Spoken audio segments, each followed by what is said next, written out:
ఒక మాట జీవితాన్ని మార్చకపోవచ్చు, కానీ అది చెప్పే మనిషి యొక్క వ్యక్తిత్వాన్ని ప్రతిబింబిస్తుంది. వీడి పేరు రోమి, బలాదూర్కు మారు పేరు, పోకిరి వెధవలకు బ్రాండ్ అంబాసిడర్, సన్నాసులకు సర్దార్. వీడికి నచ్చినట్టు బ్రతుకుతాడు, ఎదుటి వారికి నొచ్చేటట్లు చేస్తాడు. వీడికి మనిషంటే విలువ లేదు, సమాజం పట్ల గౌరవం లేదు, ప్రాణమంటే లెక్కలేదు. అసలు వీడికి సమాజంలో ఉండే అర్హతే లేదు.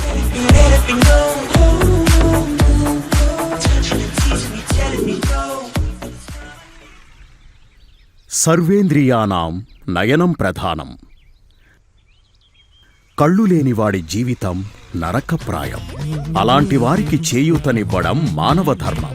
కాని వీడు పైశాచిక ఆనందానికి బానిస. ఎదుటివారి బాధ వీడికి వినోదం.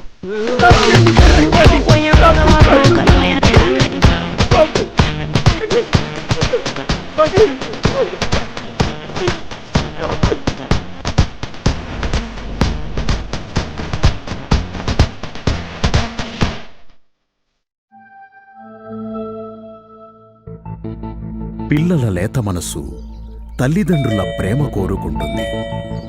ఆ ప్రేమకు దూరమై లేత వయసులో తమ తోటి పిల్లలకు సహాయం చేయమని అర్థించే వారి పసి హృదయాలు చూసి ఎంతటి వారికైనా జాలి కలుగుతుంది.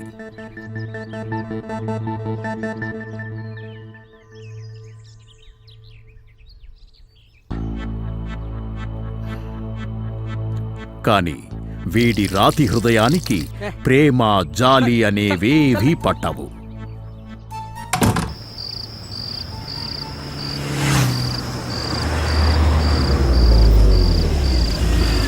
అందమైన అమ్మాయి అందర్నీ ఆకర్షిస్తుంది.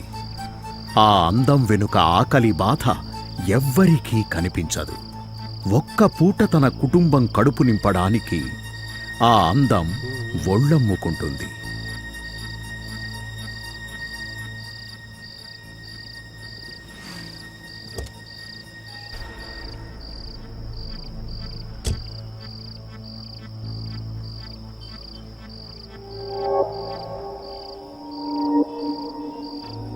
అలాంటి దీనస్థితిలో ఉన్నవారిని కూడా వాడుకొని వదిలేసే రాక్షసుడు వీడు.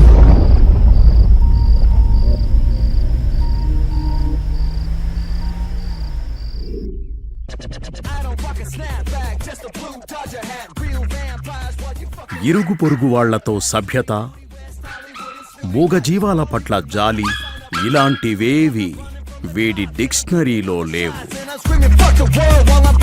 వీడికి నచ్చకపోతే మనిషైనా జంతువైనా వీడి పిచ్చికి బలి కావాల్సింది.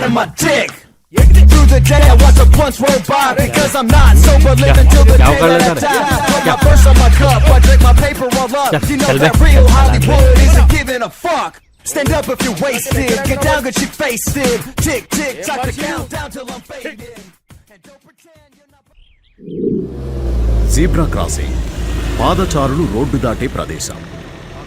అక్కడ ఏ వాహనమైనా ఒక్క క్షణం ఆగాలి. కానీ రోడ్డంతా వీడి బాబు వేయించినట్టు వీడి ఫీలింగ్. అడ్డొస్తే ఉడికిపోతాడు, అడ్డొచ్చిన వాళ్ళని బెదరగొడతాడు. వీడి మూర్ఖత్వంతో అందర్నీ అదరగొడతాడు.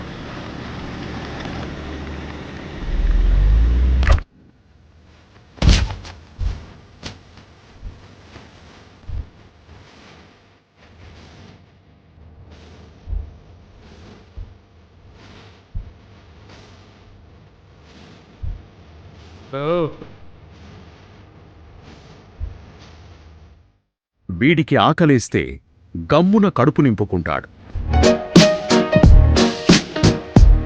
బీపీ లేస్తే గల్లా పట్టి కొట్లాటుకు నిలబడతాడు. వీడు 100% సైకో. జీవితం క్షణభంగురం. ఎప్పుడు ఎక్కడ ఎలా వస్తుందో తెలియదు. అదే చావు.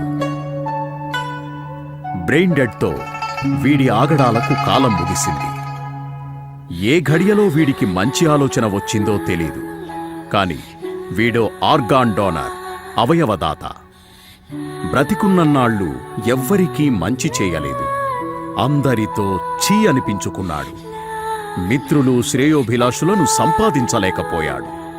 కాని తను తీసుకున్న ఒక్క మంచి నిర్ణయం అవయవదానం వల్ల గుండె మార్పిడితో 2 పిల్లల తండ్రికి తిరిగి జీవితాన్నిచ్చింది. పిల్లలకు భవిష్యత్తునిచ్చింది. అనాథలకు తిరిగి అమ్మ ప్రేమనిచ్చింది. దేశం కోసం పోరాడిన సైనికుడికి తిరిగి నడకనిచ్చింది. చీకటిలో జీవితం గడుపుతున్న వ్యక్తికి ప్రపంచపు వెలుగు చూసే చూపునిచ్చింది. వీడిలాంటి ఓ మనిషి, ఓ జీవి, అవును, వీడికి అంతకంటే ఎక్కువ మర్యాద ఇవ్వలేం. వీడు సమాజంలో ఒక చీడపురుగు, ఒక రోడ్ సైడ్ రోమియో, ఒక సైకో, ఒక మూర్ఖుడు. టోటల్గా వీడొక్క జీరో. ఇలాంటివాడు తన చావు తర్వాత కొంతమంది జీవితాల్లో వెలుగులు నింపి, వారి కుటుంబాల్లో సంతోషం పంచి, పునర్జన్మనిచ్చి జీరోగా ఉన్న రోమి హీరో అయ్యాడు. బ్రతికున్నన్ని రోజులు వీడో జీరో. అవయవదానం చేసి అయ్యాడు హీరో. వచ్చేటప్పుడేమీ తీసుకురాలేదు, పోయేటప్పుడేమీ తీసుకుపోవు. నలుగురికి ఉపయోగపడే పని చేస్తే చరిత్రలో నీ పేరు చిరకాలం నిలిచుంటుంది. మనం తీసుకునే నిర్ణయమే మనల్ని జీరో నుండి హీరో చేస్తుంది. ఒక్కసారి ఆలోచించండి. అవయవదానం చేయండి, మరణించాక కూడా జీవించండి. మనిషి తన మేధస్సుతో జగమంతా జయించాడు. కాని చావును జయించే మేధాశక్తి ఇంకా సంపాదించలేకపోయాడు. కొందరు పూర్తి ఆయుష్తో నిండు నూరేళ్లు జీవిస్తారు. కొందరు అర్ధాంతరంగా తనువు చాలిస్తారు. ఒక వ్యక్తి ఏ కారణం చేత మరణించినా కలకాలం చిరంజీవిగా ఉండొచ్చు. మరణించిన తర్వాత కూడా ఎంతో మంది జీవితాల్లో వెలుగులు నింపే అద్భుతమైన అవకాశం ఇప్పుడుంది. అవును, మనం మరణించిన తర్వాత కూడా ఎంతో మంది జీవితాల్లో వెలుగులు నింపే అద్భుతమైన అవకాశం ఇప్పుడుంది. నేటి ఆధునిక వైద్య విజ్ఞానంలో మనిషి సాధించిన గొప్ప విప్లవం అవయవ మార్పిడి. గుండె, కాలేయం, ఊపిరితిత్తులు, మూత్రపిండాలు, చిన్న పెదప్రేగు, క్లోమం, మూలుగ, ఎముకలు, కళ్ళు ఇలా అర్ధాంతరంగా మరణించే వ్యక్తుల నుంచి సేకరించి అవసరమైన వారికి అమర్చే సౌలభ్యం ఉంది. దీనినే వైద్య పరిభాషలో ఆర్గాన్ ట్రాన్స్ప్లాంటేషన్ అంటారు. ఆర్గాన్ ట్రాన్స్ప్లాంటేషన్ ద్వారా దీర్ఘకాలిక వ్యాధులతో బాధపడుతూ మరణానికి చేరువైన వారికి తిరిగి ఆరోగ్యవంతమైన జీవితాన్ని ప్రసాదించవచ్చు. తద్వారా వారి కుటుంబాలలో వెలుగులు నింపొచ్చు. మనసుండాలే కాని ఆరోగ్యవంతులైన అన్ని వయసుల వారు అవయవదానానికి అర్హులే. ప్రమాదం వల్ల కాని, నివారణ కాని వ్యాధి వల్ల కాని బ్రెయిన్ డెడ్ స్థితికి చేరుకున్నటువంటి వ్యక్తులు నిర్ణీత వ్యవధిలో అవయవదానం చేయొచ్చు. అవయవదానం చేయదలిచిన వ్యక్తి, తన కుటుంబ సభ్యులు పూర్తి అవగాహన కలిగి ఉండాలి. వైద్యులను అడిగి సందేహాలను నివృత్తి చేసుకుని డోనార్ కార్డు పొందాలి. డోనార్ కార్డు పొందిన తర్వాత ఎప్పుడైనా మీ నిర్ణయాన్ని మార్చుకోవచ్చు. కుటుంబ సభ్యుల అనుమతి లేనిదే అవయవదానం స్వీకరించడం సాధ్యం కాదు. అవయవదానం అనంతరం మృతదేహ బాహ్య స్వరూపంలో ఎటువంటి మార్పు ఉండదు. ఖననానికి గాని, దహనానికి గాని మతపరమైనటువంటి అభ్యంతరాలు ఉండవు. సుమారు 1,00,000 మంది లివర్కి సంబంధించిన వ్యాధితో చనిపోతుంటే కేవలం 1000 మందికి మాత్రమే ట్రాన్స్ప్లాంటేషన్స్ జరుగుతున్నాయి. 2,20,000 మంది కిడ్నీ ట్రాన్స్ప్లాంటేషన్ కోసం ఎదురుచూస్తుంటే కేవలం 15,000 మందికి మాత్రమే ట్రాన్స్ప్లాంటేషన్స్ జరుగుతున్నాయి. లంగ్ ట్రాన్స్ప్లాంటేషన్ కోసం ఎదురుచూసేవారి సంఖ్య 20,000కు చేరుకోగా హార్ట్ ట్రాన్స్ప్లాంటేషన్ కోసం ఎదురుచూసేవారి సంఖ్య 50,000కు చేరుకుంది. ఐ ట్రాన్స్ప్లాంటేషన్ కోసం ఎదురుచూసేవారి సంఖ్య అక్షరాల 10 లక్షలంటే నమ్మశక్యం కాదు. క్రొషియా, స్పెయిన్, USA వంటి దేశాల్లో 25 నుంచి 36% ప్రజలు ఆర్గాన్స్ డొనేట్ చేయడానికి ముందుకొస్తుంటే మన దేశంలో మాత్రం కేవలం 0.5% ప్రజలు ముందుకు రావడం బాధాకరమైన విషయం. సకాలంలో అవయవాలందక సుమారు ప్రతి సంవత్సరం 5 లక్షల మంది మరణిస్తున్నారు.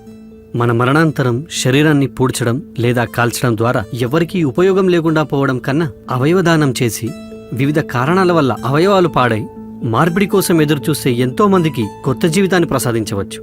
అవయవదానం పునర్జన్మకు సోపానం. అవయవదానాన్ని ప్రోత్సహిద్దాం, 10 మందిని బ్రతికిద్దాం, మన జన్మను సార్థకం చేసుకుందాం.